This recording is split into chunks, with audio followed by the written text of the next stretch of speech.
குர்ஆனை அரபி மொழியில தான் ஓதணுமா? அதை தவிர்த்து மற்ற மொழிகள்ல ஓதக்கூடாதா? இதை பத்தி மார்க்கத்துல என்ன சொல்லியிருக்காங்க அப்படிங்கிறத வாங்க தெரிஞ்சுக்கலாம். நம்முடைய ஏக இறைவனுடைய திரு குர்ஆனானது அரபி மொழியில தான் நபி ஸல்லல்லாஹு அலைஹி வஸல்லம் அவங்களுக்கு அருளப்பட்டது.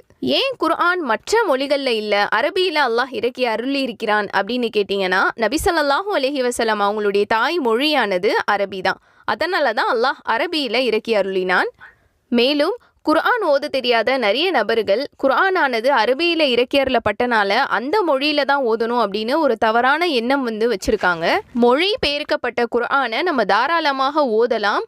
ஆனா அதனுடைய நன்மை இதுதான் அப்படின்னு ஹதீஸ்கள்ல குறிப்பிடப்படலை. இதுவே அரபியில நம்ம ஒரு எழுத்தை ஓதணும்னா அதுக்கு 10 நன்மைகள் அப்படின்னு குறிப்பிடப்பட்டிருக்கிறதுனால அதிக நன்மைகளுக்காக வேண்டி நம்ம அரபி குர்ஆனை ஓதலாம். ஆனால் அரபி மொழியில மட்டும்தான் கண்டிப்பா ஓதணும்னு கிடையாது.